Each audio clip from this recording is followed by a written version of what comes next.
Bonjour, dans cette nouvelle vidéo, on va voir le deuxième groupe des cormophytes qui sont les ptéridophytes. Donc vous avez ici quelques photos qui appartiennent à ce groupe-là.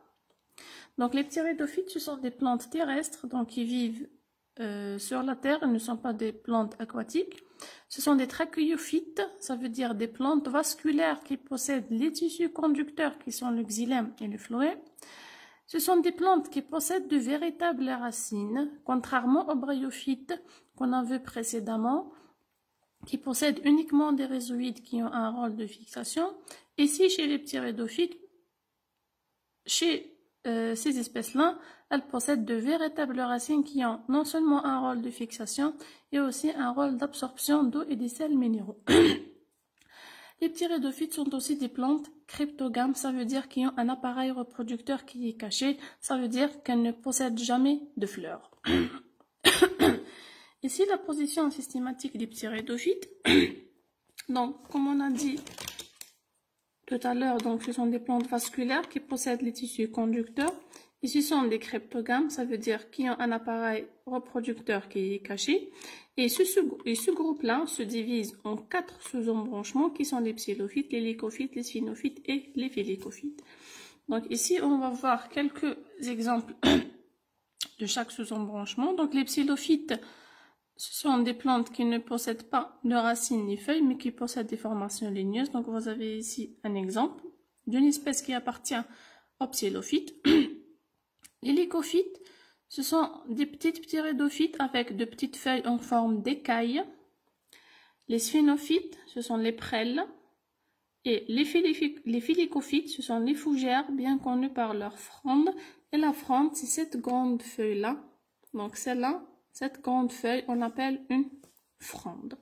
Donc ces espèces-là, qui ont cette forme, appartiennent au sous-embranchement des phyllocophytes. Ici, vous avez un tableau de quelques espèces de ptéridophytes. On va passer à l'appareil végétatif. Donc, on va voir comment est l'appareil végétatif de ce groupe de plantes. Donc, les ptéridophytes, comme on a dit tout à l'heure, ce sont des plantes terrestres. Et ce sont de petites plantes vivaces, ça veut dire qui vivent pour longtemps, qui vivent dans les lieux frais et ombragés.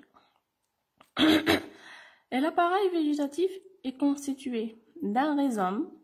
Et un rhizome, par définition, c'est quoi? C'est une tige souterraine à croissance horizontale.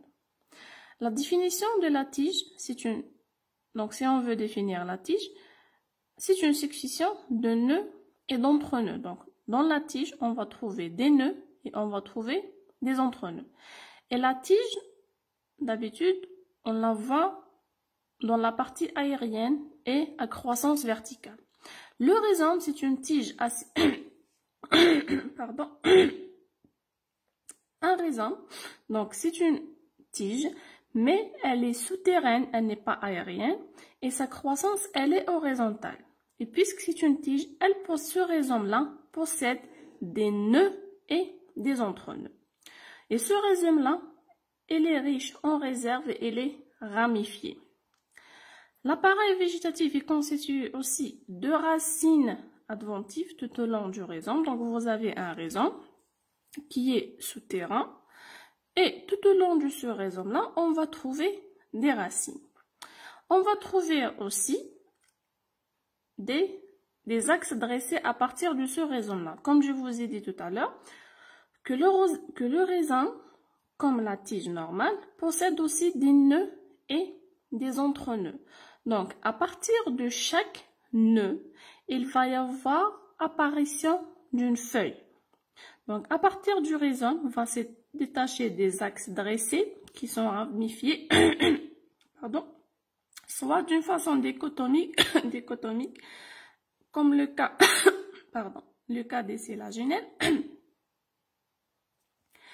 Soit on peut trouver des feuilles qui sont réduites, qu'on appelle les microphyles, ça veut dire de petites feuilles, qui sont pourvues d'une seule nervure,